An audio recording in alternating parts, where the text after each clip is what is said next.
karena penyakitnya datang dari kedekatan manusia satu sama lainnya, logika yang menyatakan penumpang berdekatan itu dilarang karena ojol kan nempel badan lah, kira-kira kasarnya gitu ya. Itu secara logika kesehatan saya setuju ya, karena itu memutus mata rantai potensi persebaran. Tapi tadi kecuali jika urusannya si penumpang harusnya disiplin, kira-kira begitu. Kalau urusannya dia perawat ya, tidak punya mobil, nggak bisa naik angkot, dia dari kos-kosannya harus ke rumah sakit, kira-kira gitu ya, dan pilihannya hanya ojol. Kalau pendapat saya, karena tadi dikecualikan di di peraturannya, harusnya ojol masih boleh ngangkut penumpang dengan syarat penumpangnya adalah yang urusannya ada di daftar itu. Jadi kita disiplin dengan regulasi kira-kira. Karena dalam situasi seperti ini nggak bisa dipukul rata kan, kira-kira begitu ya.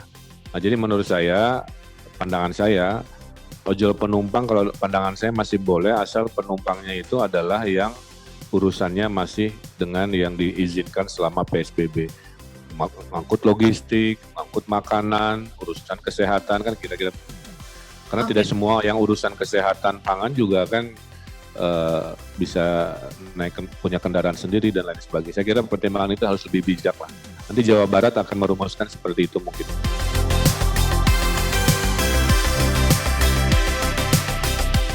Yang penting Jawa Barat sekarang itu sedang fokus tes masif itu aja. Kuncinya itu PSBB ini percuma kalau tidak dibarengi tes masif. Ya, jadi sekarang kita lagi tingkatkan tes masif kita mendekati 100.000 warga Jawa Barat untuk kita tes.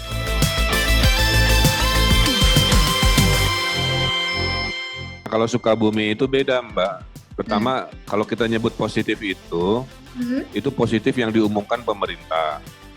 Positif yang diumumkan pemerintah pusat itu sudah pakai tes dahak atau swab, maka jumlahnya 388. Kalau yang berikutnya adalah tes darah yang RDT itu. Tes darah itu total yang positif ada 924. Maaf, yang positif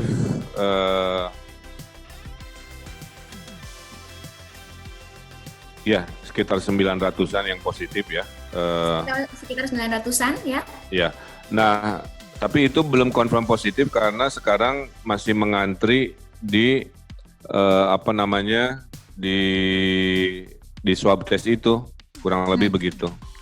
Nah sehingga istilah kita di Jawa Barat kita rubah, ada yang confirm positif, itu yang udah pakai swab test ya, ada yang positif RDT kira-kira begitu. Nah positif RDT ini di dalamnya ada 300 yang di Sukabumi itu. Nah perbedaannya Mbak, kalau kota lain misalkan ratus-ratus ya, dia nyebar ke seluruh wilayah, kecamatan, kelurahan. Kalau Sukabumi kan enggak, dia 300-nya itu betul-betul di satu titik gitu. Jadi artinya PSBB Sukabumi itu belum menjadi urgensi karena kita bisa melokalisir cukup di satu kecamatan aja Mbak. Di kecamatan di mana adanya 300 yang ada di asrama itu. Sementara kalau Bandung menyebar, kan Bodebek menyebar dengan intensitas yang tinggi. Nah, kalau itu menjadi kasus, maka itulah yang didahulukan. Jadi di Jawa Barat sebenarnya ada 2 klaster saja yang kita prioritaskan. Satu klaster di Bodebek, satu klaster di Bandung Metropolitan. Dan setelah saya teliti ya Mbak, ya, semakin menjadi kabupaten, semakin sedikit Mbak, ya, yang positifnya. Jadi ini memang penyakit orang yang berdekatan. Semakin namanya kota, semakin orangnya kan berdempetan. Rumah-rumahnya, jalannya, apanya. Semakin kabupaten kan semakin berjauhan. Antar rumah bisa berapa puluh meter, berapa ratus meter, dan sebagainya. Sehingga betul makin jauh jarak manusia makin sedikit, makin dekat jarak manusia atau jarak rumahnya makin banyak. Nah oleh karena itu Jawa Barat harus memilih dan memilah dari 2 geografis ini. Perlakuan yang sifatnya kota seperti Jakarta kita berlakukan di Bodebek dan Bandung Raya. Perlakuan yang non-Jakarta kita rumuskan untuk daerah-daerah yang sifatnya kabupaten. Saya kira itu agar kita bisa proporsional.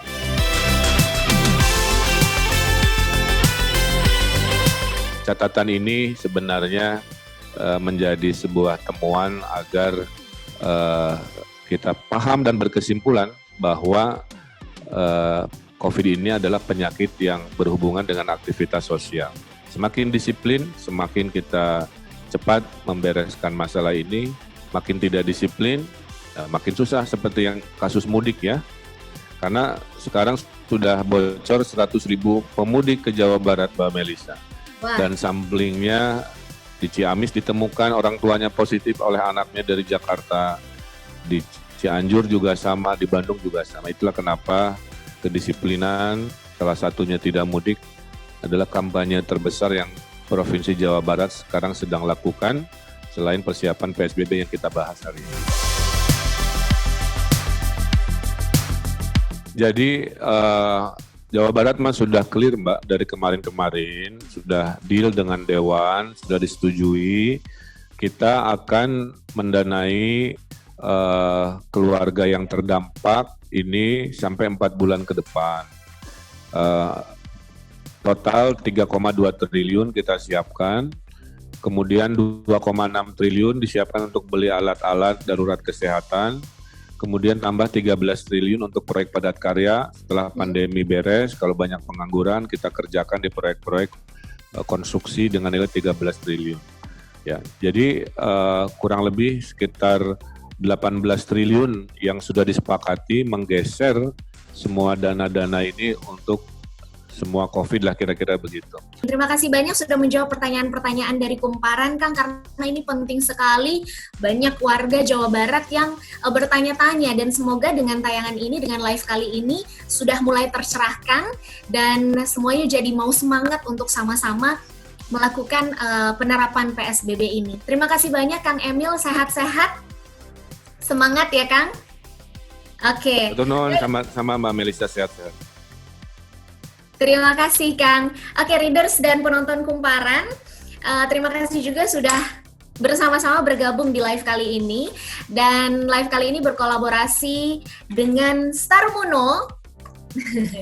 Jadi saya mau kasih sedikit informasi tentang Starmuno. Ini suplemen tambahan, suplemen sebagai proteksi tambahan yang saya pegang ini.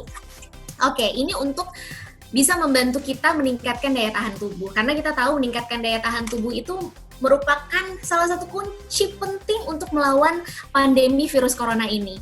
Memang ada banyak cara yang dapat dilakukan ya, seperti istirahat yang cukup, olahraga teratur, mengkonsumsi makanan bergizi, tapi juga kita bisa mengonsumsi suplemen sebagai proteksi tambahan. Nah, salah satu suplemen yang dapat menjadi pilihan dalam meningkatkan imunitas tubuh Anda dan keluarga adalah Starmuno, seperti yang saya pegang ini.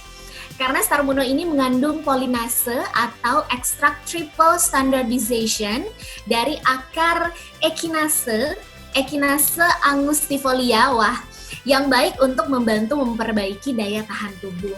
Nah, Starmuno ini juga mengandung black elderberry, di mana tumbuhan ini merupakan tumbuhan asal Eropa yang memiliki zat aktif flavonoid, antosianin, dan quercetin yang dapat meringankan dan mempercepat durasi penyembuhan gejala infeksi. Jadi ini bagus banget, selain untuk meningkatkan daya tahan tubuh, juga membantu untuk mempercepat durasi penyembuhan gejala infeksi. Jadi mungkin kalau readers dan penonton Kumparan mulai merasakan ada gejala-gejala, ini sangat membantu sekali, terutama untuk gejala infeksi ya.